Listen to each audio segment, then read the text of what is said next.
And welcome back to the Daily Wrap. Time to check in with Steve Malzberg so we can see what Steve has planned for tonight. What's up, Steve? Well, Rick, as you know, Donald Trump's still topping the headlines. We'll talk to the man who used to work for Donald Trump until this weekend, Roger Stone. He advised Donald. Did he quit or was he pushed? Mary Madeline will be here to weigh in on the Megyn Kelly Fox News controversy and Donald's subsequent remarks.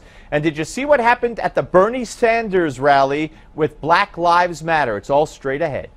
All-star Malzberg cast today. Should be a good one. Make sure you stay tuned and catch them right after us. Now, since its signing last month, the Iran deal has faced a great deal of criticism from opponents who feel that the Obama administration may have given away the store. Now, New York Senator Charles Schumer, slated to be the next Democratic leader in the United States Senate, has joined with Senate Republicans opposing the agreement. Chief among Schumer's concerns with the deal is the billions of dollars that would end up going to Iran, money that could be used in Iran's efforts to fund terror around the globe. In a statement Thursday, the senator said, and I quote, "After study, careful thought, and considerable soul-searching, I have decided I must oppose the agreement and will vote yes on a motion of disapproval because I believe Iran will not change, and under this agreement it will be able to achieve its dual goals of eliminating sanctions while ultimately retaining its nuclear and non-nuclear power." Now, Senator Schumer is one of the most influential Jewish voices in the Congress, as well as he is one of the most influential voices in the Congress. Just today, he said, "We need to start the Iran talks over." Now, is Schumer's vote purely political?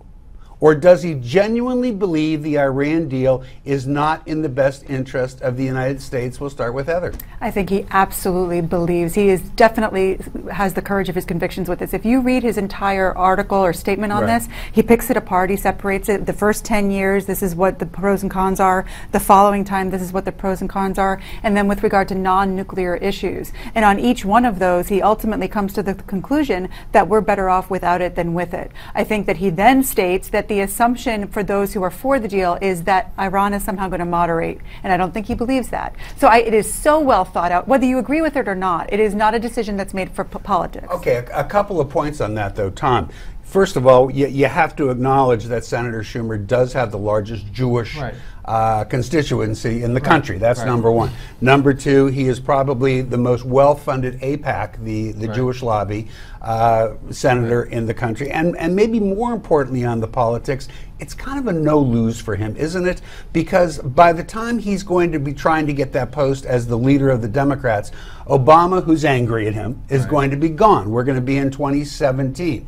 Is there any way that he can really lose on that position? Well, I actually have to give, first time in my life, giving Schumer some credit, actually. I'm shocked. This isn't on tape. No one's watching, right? No, I think he's actually taking a political risk. Because because he's got the next big post in the Senate. Why would you even want to introduce this amount of risk? And, you know, horror, he's actually representing his constituents that are outraged about giving billions of dollars to Iran.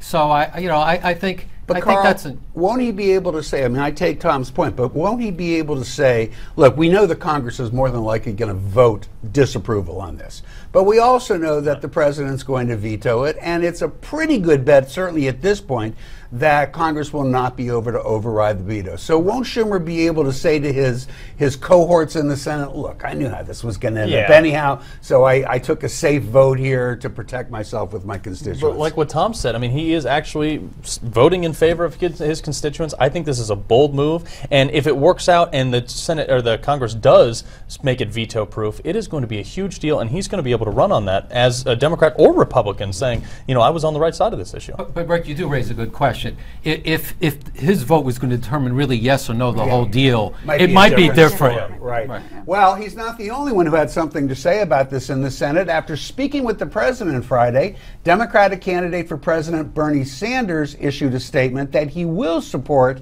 the Iran deal, saying that while it's not everything he had hoped for, it's better than going to war with Iran. The question that presents is going to war the only alternative to this deal, or is Sanders missing some other choice? Tom, you start. Well, yeah, I mean, sanctions, sanctions, sanctions until they scream and moan. I mean, except that can we really bring our partners along with us? That's why you need leadership, anymore. and that's why you point to President Obama's failed leadership. Leading from behind means, by definition, you can't lead in an important issue at this time. Right. Except, Carl, you know, I understand that, but remember that the way we got Europe, the way we got Russia, the way we got China into this in the first place was imposing sanctions until Iran agreed to sit down. They sat down. They sat down, and we gave it up. I mean, we just gave over $100 billion back to a state sponsor of terrorism. I mean, they've been at war with us since '79. Heather? Well, and I think that's the biggest point, is that, and that's Schumer's biggest point, is that they're now using this money to further fund terrorism. They're going to Hezbollah, I mean, all over the place. It's a major... I have a feeling this isn't the last time we're going to talk about this. All right, what do you think about the Iran deal? Will Congress move forward with the deal? I want to know what you think. Go to newsmaxtv.com/comments to let us know. Coming up next, it's been 1 year after the shooting death of Michael Brown. Violence erupts once again in Ferguson. We're going to talk about it.